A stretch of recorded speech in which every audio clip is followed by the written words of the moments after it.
चलिए यूथ से बात करते हैं। क्षेत्रीय मुद्दे, मैं बार बार क्षेत्रीय मुद्दे इसलिए पूछ रहा हूँ क्योंकि अपने भाषण में चाहे कन्हैया कुमार हो चाहे मनोज तिवारी हो, वो क्षेत्रीय मुद्दों के ही बात कर रहे हैं, राजनीतिक बात कर नहीं रहे हैं। क्योंकि राजनीतिक मुद्दों पे मनोज तिवारी जी बोल नहीं रहे क्योंकि वो कह रहे राज्य का विषय है जो देश की राजनीति है। कन्हैया कुमार अभी नए हैं तो इसलिए वो केवल वादा करें कि हम आएंगे तो 2 केंद्रीय विद्यालय खुलवाएंगे यहाँ पे, इस तमाम तरीके के वादे हैं। क्षेत्रीय मुद्दे क्या हैं? सर क्षेत्रीय मुद्दे हैं बेसिकली विकास से जुड़ी हुई बागडोर है।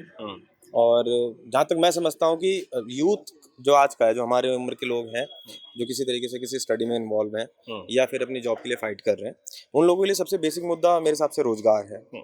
और रोजगार के टर्म्स में अगर हम देखें तो देखो, अब ये सांसदीय का इलेक्शन है जिससे तैयार होता है एक सेंट्रल गवर्नमेंट का प्रोजेक्ट। और उस टाइम पे एक ये लोग ना मैनिफेस्टो जारी करते हैं। मैनिफेस्टो में बहुत साल पहले की बात नहीं है, कोई 10 एक साल पहले की बात है। तो हर साल 2 करोड़ रोजगार है ना, कुछ ऐसा था। तो जिस टाइम पे सत्ता चाहिए थी उस टाइम पे ना बहुत बेसिक मुद्दे थे सेंट्रल गवर्नमेंट के, बहुत बेसिक, मतलब जो मेरे लिए भी बहुत इंपॉर्टेंट थे। अगर कोई मुझसे कहे कि अगर आप बाइक चलाते तो आपको पेट्रोल सस्ता चाहिए या महंगा चाहिए, तो मैं यही कहता कि नहीं भाई ठीक है, मुझे जो सस्ता दे मुझे वो गवर्नमेंट चाहिए। तो उस टाइम पे बीजेपी के लिए इसलिए अच्छा रुझान था और हम लोगों ने इसलिए उस टाइम पे बीजेपी को सपोर्ट किया था क्योंकि उस टाइम पेट्रोल डीजल की बात होती थी कि सस्ते होने चाहिए और लेडीज की सिक्योरिटी की बात होती थी, जो गैस सिलेंडर की बात होती गैस सिलेंडर की बात होती थी, बिजली की बात होती थी, खाने पीने को लेकर, महंगाई को लेकर, एजुकेशन को लेकर और करप्शन को लेकर बहुत सारे ऐसे मुद्दे थे जो बहुत बेसिक थे। अब टाइम थोड़ा सा बदल चुका है क्योंकि सत्ता शायद मिल चुकी है। अब बेसिक मुद्दों पे बात नहीं की जाती है, अब मुद्दे गुमराह करने जैसे लगते हैं। ये लोग कहते हैं कि बेटी बचाओ बेटी पढ़ाओ, बेटियों की इंपॉर्टेंस, महिलाओं की सुरक्षा। एक इंसिडेंस अभी थोड़े टाइम पहले बीता था जब एमपी का इलेक्शन चल रहा था विधानसभा का, तो कुछ लोग ऐसे निकल कर आए थे जिन लोगों ने एक बीएचयू की छात्रा के साथ गैंग रेप किया था। उस गैंग रेप का जो 3 विक्टिम पाए गए थे वो तीनों बीजेपी से इन्वॉल्व थे और कहे जाने और बताए जाने के अनुसार उन लोगों ने कहीं ना कहीं अपना जो हिसाब रखा था वो बीजेपी से सम्मिलित होकर रखा था। बट उसके बावजूद उन लोगों ने अपना सारा कुकर्म करा।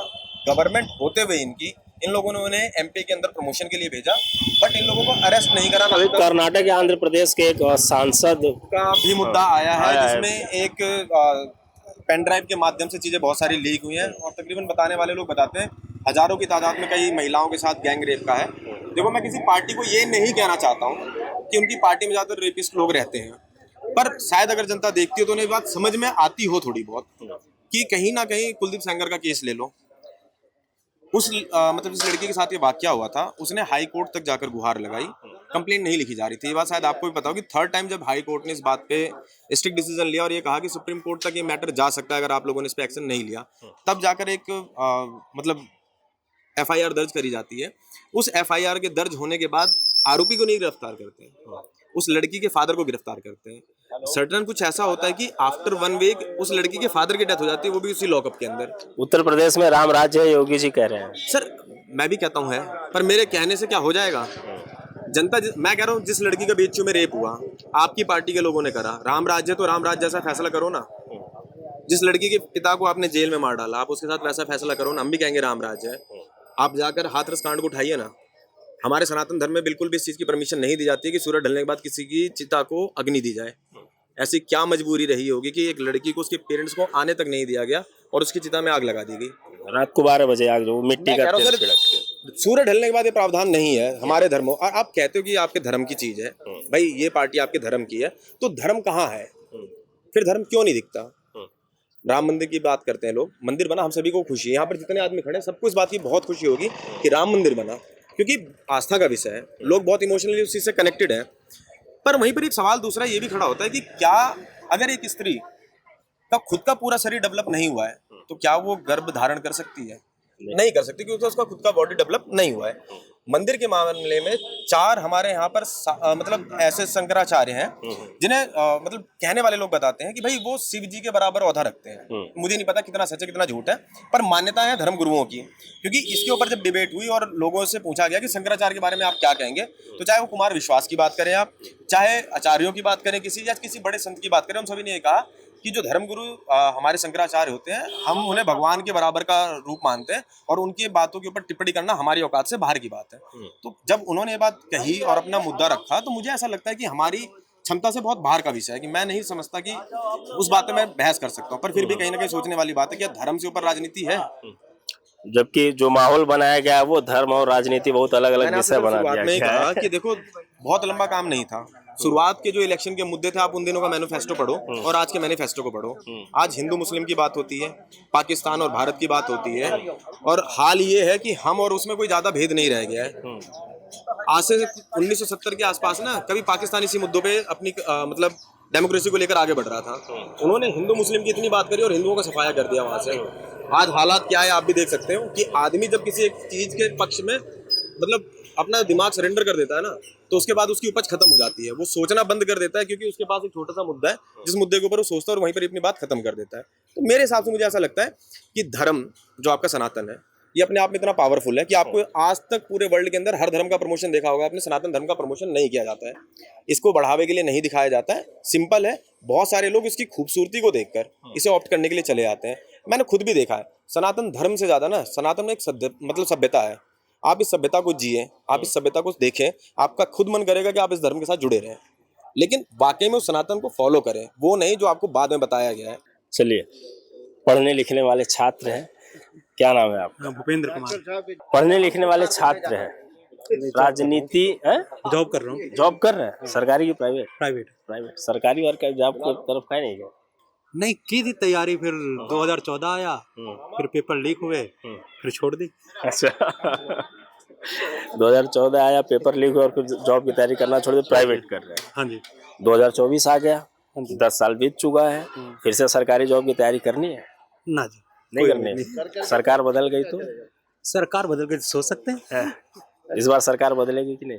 नहीं, जैसा देख रहा हूँ और जो अभी तक फॉलो कर रहा हूँ चुनाव को, मैं ज़्यादा तो नहीं जानता, लेकिन फिर भी 2-4-6 पत्रकार उनको फॉलो करता हूँ, तो पता चल रहा है कि ज़मीन कुछ ज़्यादा हिल चुकी है। अगर ज़मीन नहीं हिली तो जैसे ज़बरदस्ती नामांकन रोके जा रहे हैं या लोगों के नामांकन वापस कराए जा रहे हैं, ये सब नहीं होता। ये हवा तो मुझे जनवरी के आसपास ही बदलती लग गई, क्योंकि चौधरी चरण सिंह के बेटे से दोस्ती, फिर वो जो छुटपुट पार्टियां जिनको कभी देखनी थी, अच्छा मनसे से भी दोस्ती, ये अलग दिखा, तो मैं समझ में आ गया कि जमीन तो हिल चुकी है। बदलाव हो सकता है। बदलाव होने के तो चांसेस की अगर बात करें तो मैं इस समय कह सकता हूँ 60 to 38 का हिसाब किताब चल रहा है। अच्छा, इतना अंतराल है? हाँ, इतना अंतर है। बाकी सब जैसे जबरदस्ती कर रहे हैं, अगर लोग अपना नामांकन वापस लेंगे, अभी धनंजय जी की वाइफ ने वापस ले लिया नामांकन, जहाँ तक सुनने में आया है। अब वो बीजेपी निर्दलीय लड़ रहे हैं, वो बीजेपी का ही साथ दे रहे हैं, जय बीजेपी हो गया, तो ऐसा तो बहुत होगा, बहुत होगा। चलिए, राजनीतिक मुद्दों पे काफी चर्चा हुई।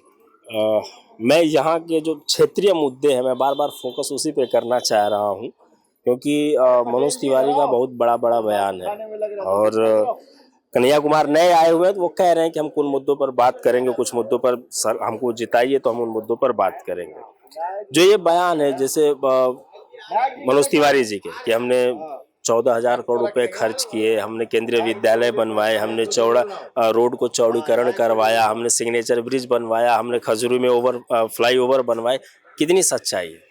यह अब की बार मैं बता देना चाहता हूँ कि सत्य बस है, असत्य का लड़ाई है। पढ़े मतलब शिक्षित बस है, अशिक्षित की लड़ाई है। हमारे बीच में लोकसभा कैंडिडेट कन्हैया कुमार जी एक पढ़े लिखे हमारे प्रतिनिधि हैं। हम यही कोशिश कर सकते हैं कि अब की बार कन्हैया कुमार को जिताया जाए, क्योंकि मनोज तिवारी वो नेता अच्छे नहीं है। अभिनेता तो अच्छे हो सकते हैं, लेकिन वो नेता अच्छे नहीं है। इसलिए मैं यही कहूँगा कि अब की बार पढ़े लिखे किसी शिक्षित आदमी को लोकसभा में भेजा जाए।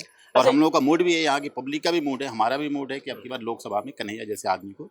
अच्छा, मैं एक सवाल पूछना चाहता हूँ। अभी मैं उनका इंटरव्यू ले रहा था, मनोज तिवारी जी का। मैंने उनसे पूछा कि क्या चुनाव का प्रेशर है जो मोदी जी मंचों से हिंदू मुसलमान कर रहे हैं?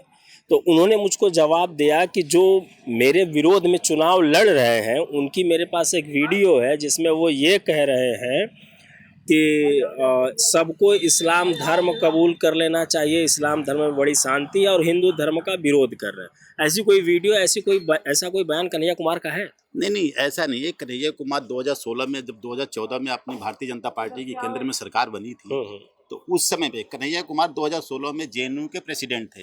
और प्रेसिडेंट के नाते उनका दायित्व बनता है कि वहाँ पे क्या होते पूरे हिंदुस्तान के अंदर जितनी भी यूनिवर्सिटी थी उनके फिलोसफी यानी मतलब जो फेलोशिप बंद करने के लिए गवर्नमेंट ने वो कर दिया था।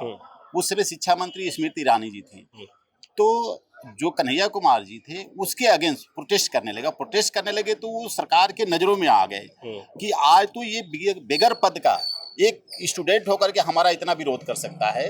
तो और उस पीरियड में स्मृति ईरानी को जो उन्होंने कानून लाया था उसको वापस लेना पड़ गया था। तो उसी समय से कन्हैया कुमार सरकार की नज़रों में हो गया था, ना कि वो किसी प्रकार को जो भी वीडियो है गलत वीडियो है। कन्हैया कुमार ने पूरे हिंदुस्तान के नौजवान छात्रों के मतलब मांग को लेकर के प्रोटेस्ट किया था और उसमें वो सफल रहा, इसलिए सरकार के नज़रों में वो थोड़ा सा टेढ़ा नजर आया। बाकी और ऐसा कोई वीडियो नहीं है हमारे को नजरों में नहीं है। हम तो यही कहेंगे कन्हैया कुमार एक पढ़ा लिखा इंसान है। हमारा कोई भी नेता हो पढ़ा लिखा होगा, पार्लियामेंट में जाएगा, वहाँ पे आवाज़ उठाएगा तो हमारे कम से कम देश में।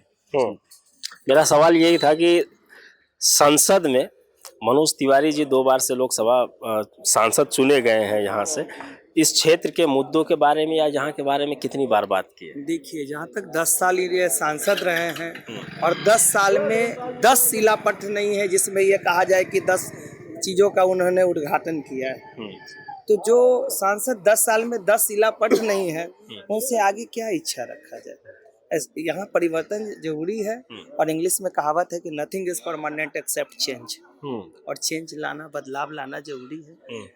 और ये 7 यहाँ लोकसभा क्षेत्र था, 6 में बीजेपी ने अपना कैंडिडेट बदला और 7वां आखिर इसमें क्या दिखा? जो आदमी 10 साल में 10 उद्घाटन नहीं कर सका उससे फिर से टिकट दिया गया। तो ये उदाहरण जब यहाँ ये है तो बाकी 6 का क्या कहना है। और 6 पे तो बदल दिए गए हैं, यहाँ पे नहीं बदलेगा। यहाँ से परिवार कुछ काम नहीं किया और इसको टिकट दे दिया गया तो बाकी तो उदाहरण स्वरूप 6 का क्या हाल होगा और पूरे देश का क्या हाल होगा ये आप लोग जानते हैं। बदलाव बहुत जरूरी है। केंद्र में क्या लगता है? बीजेपी लोकतंत्र की हत्या तो ये सर्वोच्च न्यायालय के न्यायालय भी कहते हैं, लेकिन पब्लिक कहती है कि इसके आने के बाद जनतंत्र की हत्या होगी। क्यों? अगर हम उसके विरोध में वोट देते हैं, मताधिकार है, मत देने का अधिकार है, और अगर हम बीजेपी के विरोध में मताधिकार देते हैं तो कहीं ना कहीं ईडी सीबीआई का डर दिखाया जाता है। तो ये गलत है। ये जो है आपको मैं स्पष्ट कहना चाहता हूँ कि ये जनतंत्र की हत्या होगी। आज तक लोग लोकतंत्र की हत्या कहते हैं, इनके आने के बाद जनतंत्र की हत्या होगी। कल अमित शाह की रैली थी अमेठी में, एक पत्रकार कुछ महिलाओं से बात कर रहा था कि क्या हुआ क्या नहीं हुआ, कि आपको कुछ मिले हैं या आप ऐसे आई हैं, तो उन्होंने कहा कि हमें 200 रुपये मिले हैं। इस वीडियो को उस पत्रकार ने चला दिया। उसी रैली में कुछ लोग उसके साथ मारपीट किए और वो सरकारी हॉस्पिटल में एडमिट हुआ पत्रकार। ऐसे जनतंत्र पे या ऐसे परिभाषाएं जो दी जा रही, बहुत जगह पत्रकारों की पिटाई हुई जो सच्ची बातों के या जो मुद्दे हैं उनको अगर दिखा रहे हैं तो उनके ऊपर कोई ना कोई आरोप लग जाता है। श्याम मीरा सिंह है, उनके ऊपर आरोप लगा दिया गया, रवीश कुमार छोड़कर चले आए। ये तमाम तरीके के मुद्दे हैं।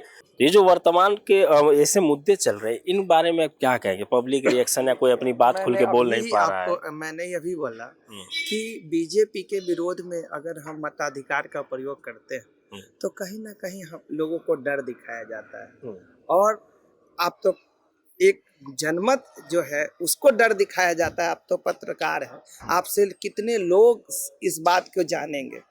तो इसके लिए यही है कि देखिए, लोगों को कहीं ना कहीं बीजेपी ये डर दिखाती है कि मेरे विरोध में ना चलो, चाहे पत्रकार हो चाहे जनता हो, चाहे जो भी। बदलाव जरूरी है, इस बार होगा, एकदम जरूरी है।